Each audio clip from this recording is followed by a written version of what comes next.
Well, greetings and salutations, everybody. Welcome to the John Campea Show here on my YouTube channel. I'm, of course, your host, John Campea, and it's an honor and a privilege to have you guys joining me here today as we talk about our favorite things in the world of movies. We're going to talk about Wonder Woman 2. We're going to talk about a possible sale of Warner Brothers. Chris Hemsworth may be joining Men in Black. We got a bunch of items in our movie news feed, so let's not waste any time. Let's get right into it. And the first topic today gets emailed into us from Devon Stevenson, who writes, I'm a huge fan of Chris Hemsworth, you and me both, buddy. Loved him in Rush, not Rush Hour, and obviously the Thor movies.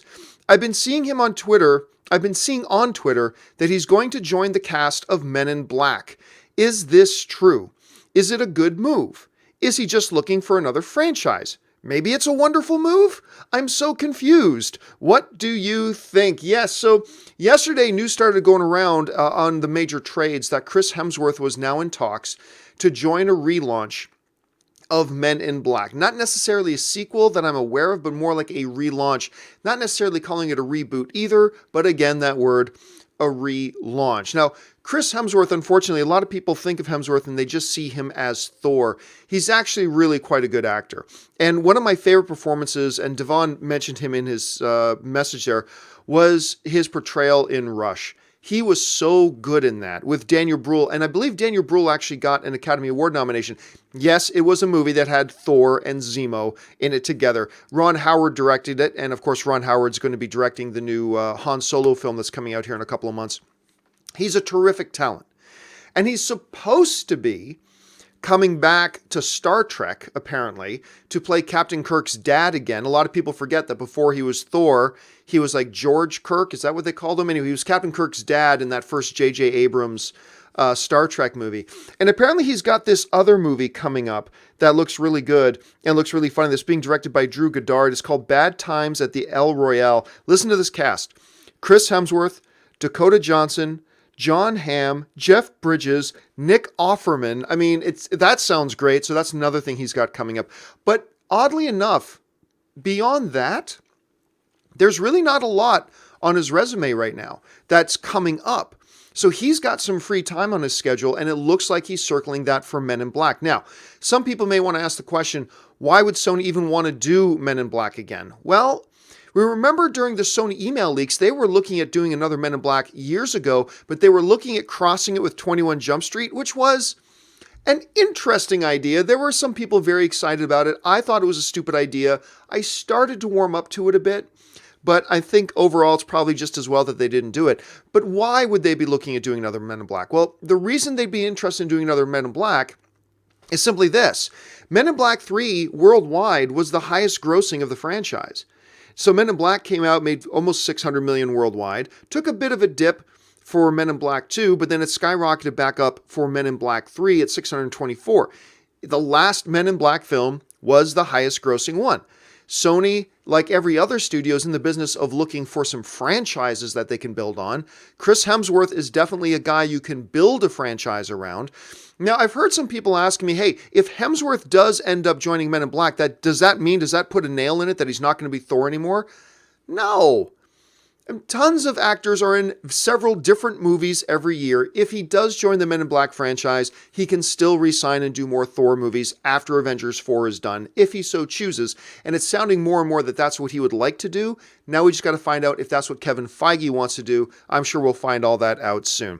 Overall, I'd be down with this. I would be down with it. Look, if they do another Men in Black and it turns out to be crappy, whatever. Then we shuffle it away, no big deal. But there is a lot of potential there. And a guy like Chris Hemsworth in the role, then whoever they would get to come and play his partner, that's going to have a lot to do with it as well. They have confirmed that neither Tommy Lee Jones nor Will Smith will be returning to it. So it is kind of a relaunch. We'll just see how this turns out. All right. Let's move on to this other piece of news that's caused a bit of a stir. This one comes to us from Marianne Stillweather, who writes, Greetings and salutations, John. Well, thank you so much. Where do we go? Big fan from Boston. Oh, I was just in Boston. I love Boston. Wonder Woman was obviously a game changer for the superhero genre, so I'm excited for Wonder Woman 2. I read today that Kristen Wiig is going to be the bad guy in the sequel, Cheetah. Don't get me wrong, I like Wiig a lot. I love Bridesmaids, but I have a hard time seeing her in an action role. Would this be a good fit for her? Yeah, so for those of you guys who have not been hearing this story, okay, so this is what has come out in the trades. Kristen Wiig, the Saturday Night Live alum, star of Bridesmaids, Kristen Wiig apparently is being eyed, not just eyed for the role of Cheetah, but she's pretty much now being sought for the role of Cheetah. According to the stories that we've read, Patty Jenkins, the director of Wonder Woman and the upcoming Wonder Woman 2, she has specifically wanted Kristen Wiig for a while now to play Cheetah. Now, it also takes another little bit of a twist. Apparently, the studio wanted, if I understand things right, the studio wanted to get Academy Award-winning actress Emma Stone to come in and play the role of Cheetah. Well, according to the stories, Emma Stone turned the role down. She doesn't want to be in it. So then they go back to Patty Jenkins and she says, I want Kristen Wiig. You know I want Kristen Wiig. And now Kristen Wiig has apparently started talking with the studio execs about setting up her role in Wonder Woman 2. Now, nothing is official at this point. Nothing has been signed. A lot of other things could happen. We could end up with something totally different. Absolutely. But it's starting to look like it's going to be Kristen Wiig. Speaking of Emma Stone would be an intriguing casting. I mean, first of all, you're adding some acting powerhouse to it. You've got the reigning Academy Award winner. Actually, she's not reigning anymore, but you've got an Academy Award winning actress in the role, which would be amazing. So that's great. She's a terrific talent. I remember, here's my favorite Emma Stone memory. I was in a movie with her. I was just an extra, but I was in a movie with her that she did with Rainn Wilson. And this is back before anybody knew the name Emma Stone, okay? So she was like the lead character's girlfriend or something. And it was a movie called The Rocker. And they shot a bunch of it up in Ontario, Canada. And so I was an extra in it. So there's one time I got a chance to get together and talk to Emma Stone and Howard there. You can see standing right beside her.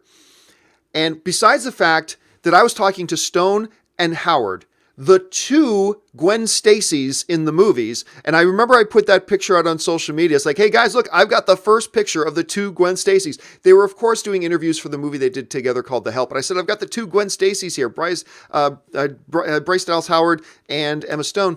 But anyway, I said to Emma Stone, and this is how good she is with media. I said to Emma Stone, you know, Emma, you were my co-star. I referred to you as my co-star in The Rocker. I was in that scene and I described the scene. She goes, no, I don't think so. This is how good she is. She goes, I would have remembered you.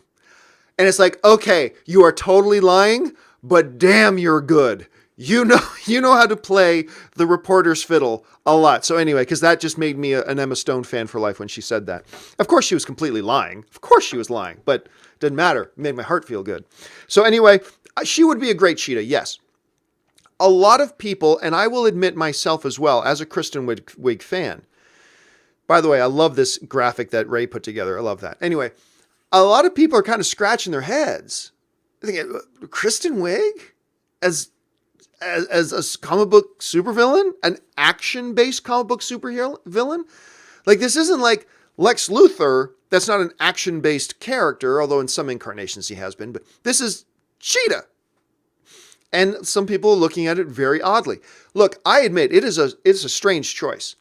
It is not who I would have envisioned in it, but Kristen Wiig has shown that she is not just a great comedian. Like whether it's the movie The Martian, she's got a new movie coming out with Annapurna Pictures. That's a straight drama as well. She is showing she can actually play dramatic as well. She's got range. She's a great on-screen performer. Okay. Never seen her in something like action, so it's curious. But all I can think about is that, look, Patty Jenkins, who is 100% responsible for the success of Wonder Woman, by the way.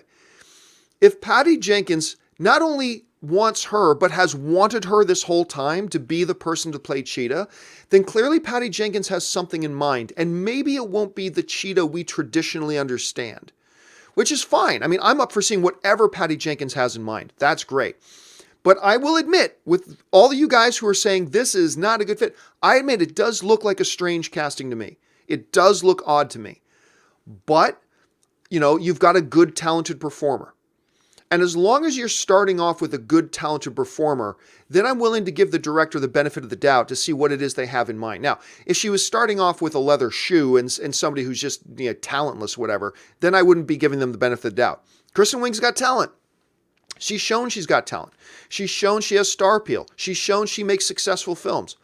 Okay, it still seems like an odd match to me, but if Patty Jenkins has got something in her head that she this whole time has said, Kristen Wiig is the girl I need for this, okay, I'm a little dubious, but I'll give Patty Jenkins the benefit of the doubt. She's earned that, and let's just see how this turns out. Remember, there's no signed deal yet. This may not even happen.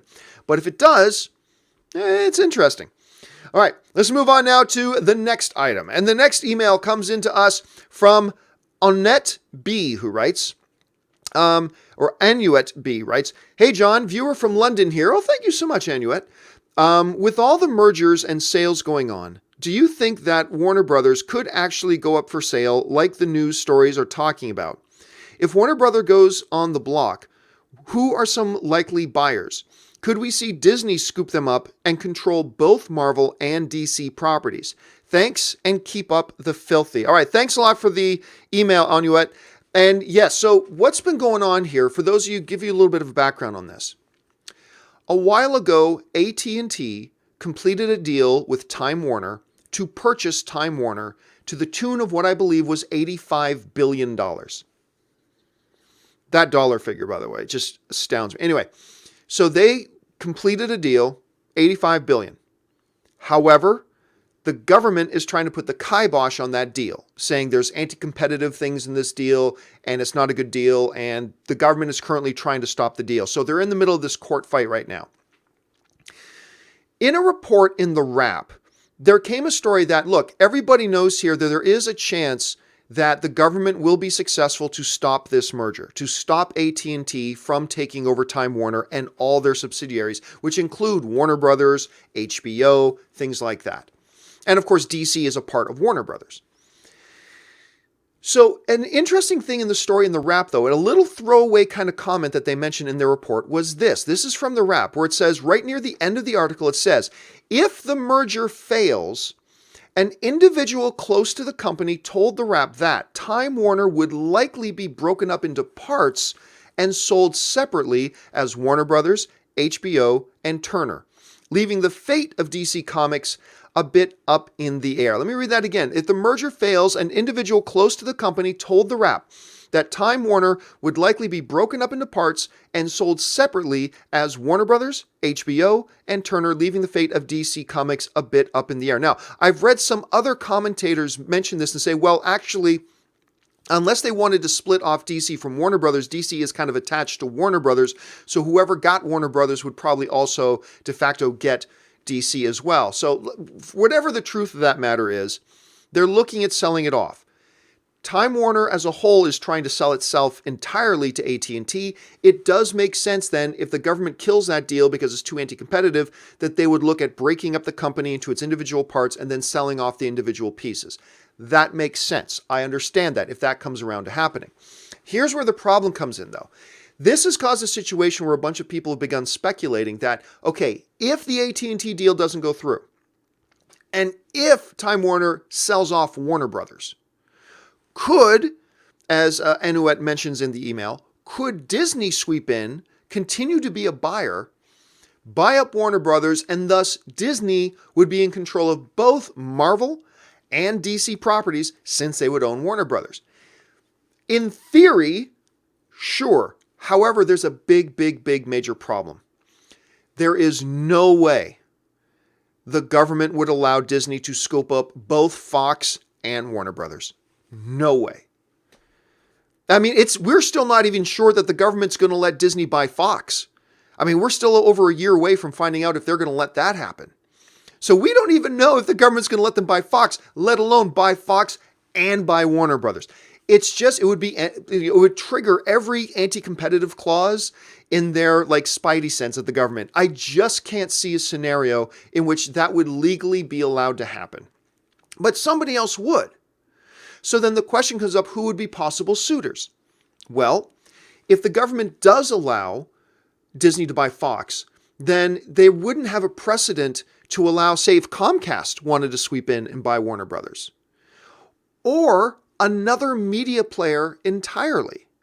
What if a company like Sprint, which is not in the entertainment world, what if some other major company that wanted to get a foothold in the entertainment space decides to come in and buy up a Warner Brothers? Now they buy it, they fund it, and they just keep all the leadership in place. Now remember, I was with AMC Theaters when AMC Theaters was purchased by Wanda. That's a Chinese company. And what happened? Nothing. Wanda bought us.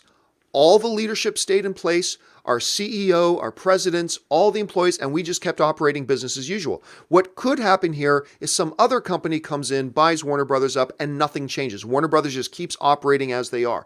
That's a strong possibility as well. So, I mean, look, there's a lot of balls up in the air. The first thing that's got to get figured out, though, is can AT&T and Time Warner win their case and allow their own merger to go through? If that merger goes through, then every other point is moot. Every other point is moot at that point. But will they be able to get to go through? We are just going to have to wait and see. But I want to hear from you guys. Would you be interested in seeing Warner Brothers being taken over by another studio? Notwithstanding Disney, because let's face it, it ain't going to be Disney. But would you want to see that happen? Would you want to see them bought by another company entirely and just stay independent? What are you guys hoping to see come out of this? Jump down to the comments section and let me know your thoughts. All right, guys, before we get into your live questions today, there are a few other things going on in the world of movie news that may not be big enough for us to take the time out to talk about in depth, but if you watch the John Campea Show, I want to make sure you know everything significant going on in the world of movie news. So here's a little quick take on today's movie news feed. The Hollywood Reporter gives us a story that Rick Famuyiwa, director of Dope, has signed on to write and direct Black Hole, an adaptation of the graphic novel by Charles Burns. Set in the Pacific Northwest during the 1970s, Hole follows a group of high schoolers who contract a mysterious, apparently sexually transmitted disease known as the Bug. As the syndrome causes physical mutations, turning the teens into something else, the community is left to deal with the fallout. This honestly sounds kind of amazing. Next up, Variety reports that Brad Pitt has officially signed on to star in the upcoming Quentin Tarantino movie titled Once Upon a Time in Hollywood. Pitt joins Leonardo DiCaprio and most likely Margot Robbie as Sharon Tate. Tarantino describes the project as a story that takes place in Los Angeles in 1969 at the height of hippie Hollywood. Leonardo DiCaprio will play Rick Dalton, former star of a Western TV series, while Pitt will play his longtime stunt double, Cliff Booth. Both are struggling to make it in a Hollywood they don't recognize anymore, but Rick has a very famous next-door neighbor, Sharon Tate. The movie is set to open on August 9th, 2019. Next up, Black Panther remains red hot at the box office. On just its 12th day of release, the Marvel film passed Wonder Woman and Toy Story 3 to become the 20th highest grossing domestic film of all time. It's now just 1 million away from The Lion King for the 19th spot. The film has already hit $750 million worldwide. And finally, as crazy as it sounds, the original Die Hard will turn 30 years old this year, and apparently the series is still going. According to franchise star Bruce Willis, the actor is flying to California to review the script for Die Hard 6. Yes, apparently the franchise that probably should have died a while ago still has life. There's no guarantee that this movie will get made, but we can all at least hope that if it does get made, it'll be a hell of a lot better than Die Hard 4 and Die Hard 5. And that'll do it for today's installment of the Movie News Feed. All right, and that is your movie news feed for today. Now let's run into the live questions. You guys have been firing in some live questions. If you haven't fired in a live question yet, please do not send any more in. Any I don't get around to before the end of the show today, I will carry over and address in the open mic show later this afternoon. So don't worry, if you've already sent in a question, it will get answered, just maybe not on this show. It might be a little bit later this afternoon.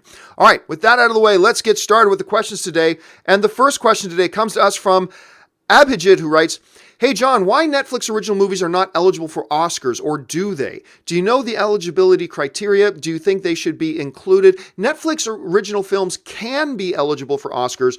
All they've got to do is, in the correct calendar year, is play in a movie theater in New York and play in one movie theater in Los Angeles for 1 week. That's open to the public and sells tickets. If a movie does that, then a movie can become eligible for Oscar voting. That means if Netflix wants to make their films eligible for Oscar voting, all they got to do is book one theater in LA, one in New York, run it for at least 1 week, and publicly sell tickets to it. Then it is eligible. So yes, they can be eligible. Curtis Lopez writes, since you love Shawshank Redemption, what do you think of the other Darabont / King film, Green Mile? Take my hand, boss. I love the Green Mile. First of all, anything with, you got David Morrison there, who I think is the most underrated character actor in the history of Hollywood. You got Tom Hanks, and you've got the great Michael Clarke Duncan. Damn, I miss Michael Clarke Duncan. And Michael Clarke Duncan actually got an Academy Award nomination for The Green Mile. He was nominated for Best Supporting Actor. You could have made an argument that he could have won that as well. And I actually thought he was a really good Kingpin. I know a lot of people crap on that Daredevil movie that him and Ben Affleck did. I liked him as Kingpin. I really, really did. But yeah, I'm a big fan of Green Mile. I thought it was a great movie. Luis Francisco writes, hey, John GM, when is the next Ask Me Anything? Oh, that's a good question. You know what? I think I'll probably do one after the Oscars. And by the way, guys, for those of you watching, Oscar Sunday, put it on TV, but then open your laptop and have it on with me. I'm just going to have me and Ann sitting in our living room, and I'm just going to stream live the whole Oscars. And it's going to be boring, I'm sure, because most of it's going to be watching like this, but me giving commentary, and I'll take your live questions and your live comments throughout the Oscars as well. And it's going to be fun. So make sure you join me on Sunday for the Oscars for my live stream for that. But yes, then I will do an Ask Me Anything probably next week. I will probably do another Ask Me Anything next week. Thanks for bringing that up, Luis. Curtis Lopez writes, which celebrities does Anne have a crush on? Anne has a crush on, well, number one, Tom Hanks. To her, Tom Hanks is the ultimate human being of all time. Next would be Justin Timberlake. She's been a huge JT fan ever since she was a little girl. She would leave me for Timberlake in a second. Ed Sheeran is another one she likes a lot. Chadwick Boseman is another one. And one that I just learned recently, we were at the premiere for Black Panther, and we were sitting literally right beside, I don't know the actress's name, but the girl who plays Mantis in the Guardians of the Galaxy 2. And Anne knows everything about her. She goes, oh yeah, I've got a crush on her. I'm like, her? I didn't even know who she was. So apparently that's somebody Anne has a crush on. So yeah, those are some of the celebrity crushes that Anne has. Let's see. Abhijit also writes, if DCU reboot, who should play Superman, Batman, and Wonder Woman? Any talented actor. Just get a talented actor in there, and I'm fine with it. Ali Hussein writes, have you watched Black Lightning's latest episode? It was really good. Yes, I finally watched the newest episode of Black Lightning last night. Loved it. You know, I was like a lot of other people. I was skeptical of this Black Lightning show, but I got to tell you, I am completely on board with it. It is way better than I thought it would be. Don't get me wrong. It's not like top 5 shows on television right now, but it's really quite good. And last night's episode was great. And I'm telling you what, I am loving the villain in the show. This Tobias Whale, I'm loving this character. And I feel like we're only scratching the surface with him. So yes, I finally got a chance to watch it, and I liked it very much. It was a really good episode. Mike Thompson writes, why would you just dangle the carrot in front of us like that? I'm going crazy not knowing what you found out about the DCEU.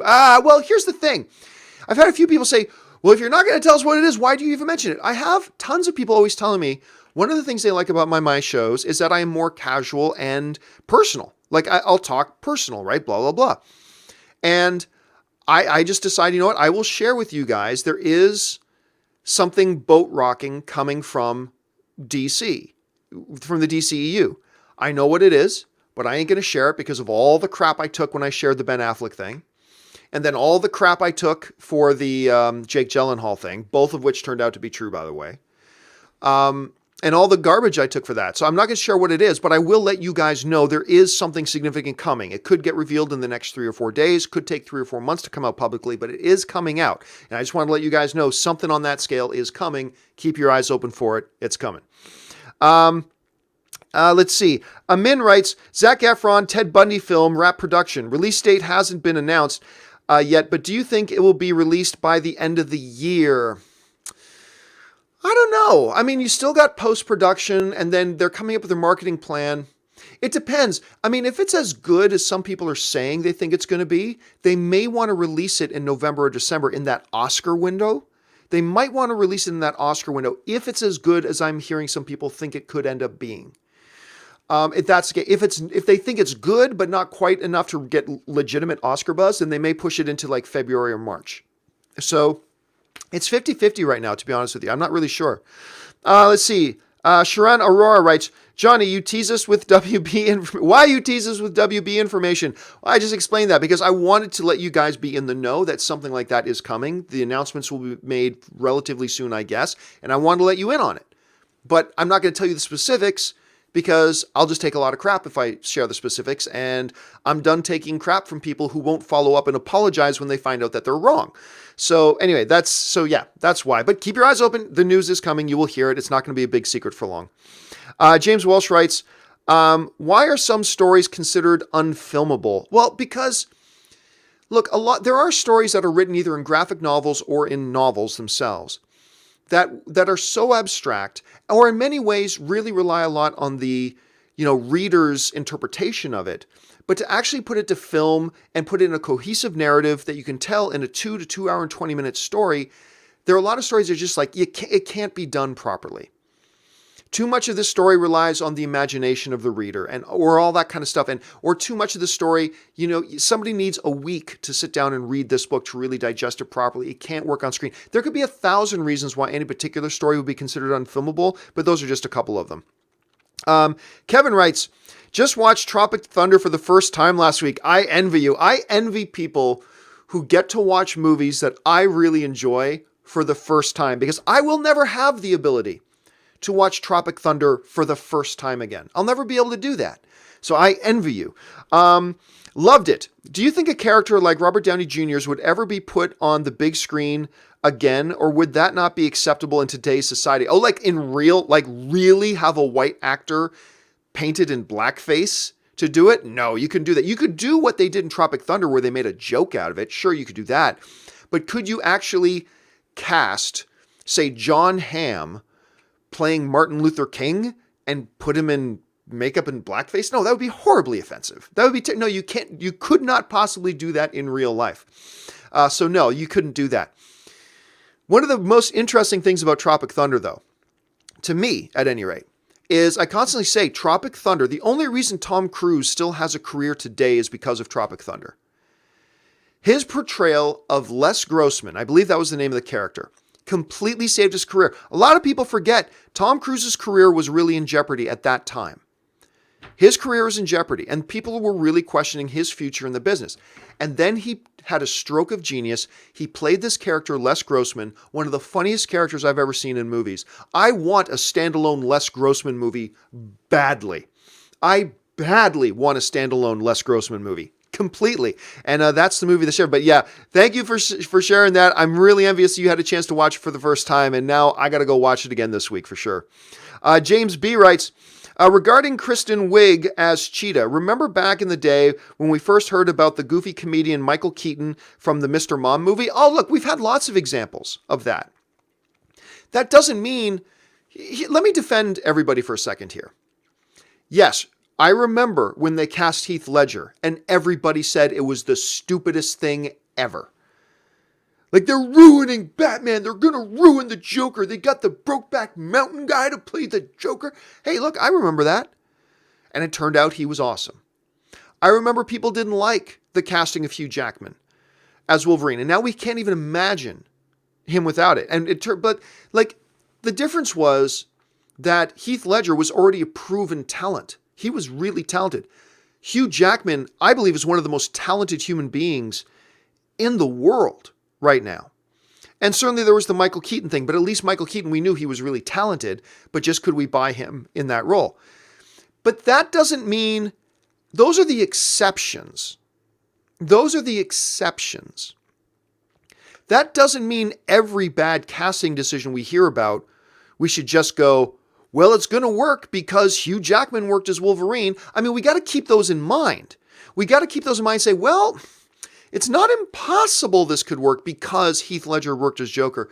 Hugh Jackman worked as Wolverine. Michael Keaton worked as Batman. We got to keep those things in mind, but those exceptions do not prove a rule. We don't go, every terrible casting we hear about, we should never say is bad casting because, look, there's examples when it worked, but those are like the 1 out of 100s. But still, it is something we need to keep in mind. See, the thing to me about the Kristen Wiig thing as Cheetah, the one thing that gives me some optimism about it, And you guys heard me talk about this. I'm critical about this too. But the one thing that lets me hold on to a little bit of optimism about this Kristen Wiig thing is the fact that Patty Jenkins has specifically wanted her for over 6 months. That Patty Jenkins has specifically wanted Kristen Wiig to play this role. So clearly, Patty Jenkins has got something in mind that makes Kristen Wiig perfect for it. What it is, I have no idea. Could Patty Jenkins be smoking something? Totally she could be. Is Patty Jenkins off her rocker here? Maybe she is. Maybe Patty Jenkins is just a huge Kristen Wiig fangirl and just wants an excuse to put Kristen Wiig in her movie. Maybe, I suppose. But for now, if Patty Jenkins, a truly great director, says she has just had Kristen Wiig in mind for this role the whole time, then until I see something, I'm willing to give it the benefit of the doubt because I trust Patty Jenkins. But we'll see. I mean, we'll have to see. Maybe it'll be a train wreck. Maybe it'll be good. Thanks for bringing that up, James. Mary writes, why is Black Panther considered an origin film? Box Office Mojo, but Homecoming isn't. Both made previous appearances and start their films already suited. You know, that's a good question. That's a really good point. I consider Black Panther the first standalone movie for Black Panther. Sure. But is it an origin movie? No. Black Panther is not an origin movie. Unless you want to make the argument that it is the origin of T'Challa becoming king. If you want to make the argument to me that Black Panther is the origin story of T'Challa being both Black Panther and king, because he was already Black Panther. He already took on the mantle of Black Panther while his father was still king. Anyway, so I agree too that Spider-Man Homecoming is not an origin story. We don't get the origin of the character, and we already saw him in a movie. It's not an origin story. It is the first of his standalone films, but it's not an origin story. So I would agree with you, Mary. I would not consider, if somebody were to ask me, is Black Panther an origin story? I go, hell no. No. It's the first of his standalone movies. It is the origin of him becoming king, but as far as being Black Panther goes, it ain't an origin story. It's just not. All right, let's see. Andy Hernandez writes, well, that's so include their theme parks like Six... Okay, let me try this again, Andy. Well, that's so include their theme parks like Six Flags. I gotta admit, Andy, I'm not quite sure what it is you're referring to or what it is you're talking about. Sorry, man, I gotta skip over your question because I'm not clear on what it is you're talking about there. David Spog writes, always a good morning when able to hear your thoughts on cinema. Well, thank you so much, David. I appreciate that. Have you watched the fan-made Justice League video via YouTube that features Man of Steel and Batman vs. Superman rescores? I think your followers will love them as I did. No, I have not. To be honest with you, I haven't even heard about it. Do me a favor, David, or anybody else in the chat. Drop a link to that. If you guys have a link, this is a great place. This is a great example of when the fan community can all work together here. If you've got a link to that, please drop it in the chat or drop it in the comment section. If you're watching this video later, drop a link to it in the comment section so everybody else can go and check out this goodness that David's talking about. Thank you for sharing that with everybody, David. Appreciate that. Drinks on Me. What a great name. I want your thoughts on the end of Field of Dreams. Was James Earl Jones dead the whole time? No one can answer that. I'll be honest with you, Drinks on Me. I've never considered that. I've never considered that James Earl Jones was dead the whole time. I mean, I don't think it makes sense that he was dead the whole time. I don't think so. But now you've got my brain spinning. Now I'm trying to run back through everything in the movie. It's been a while since I've seen it, but I'm trying to replay the scene in the back of my head. I'll be honest with you. I've never even heard the discussion about James Earl Jones was dead the whole time. I've never even heard that discussion. That's fascinating to me. Now I'm going to have to take the afternoon, go back and watch the end of the movie and see if I can figure out what it is you're talking about. So I don't know, but thank you for putting that on my radar. Now I got to look into this because I'm all excited now. I'm fascinated about the theory. Let me go check that out. Ali Hussein writes, do you know if XForce is still happening or does it depend on Deadpool 2's success? As far as I know, the plan is still to move ahead. As far as I know, they're still developing it. But that's all I know right now.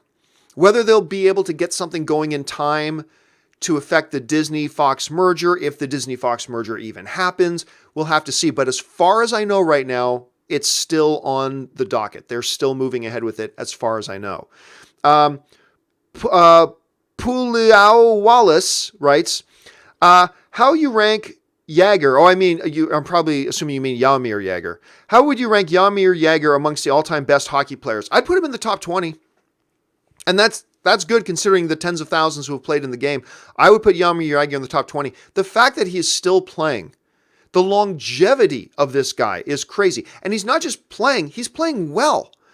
So yeah, and Jagr, he's played with Mario Lemieux. I mean, he's just... Oh man, I used to love watching Jagr and Lemieux play together.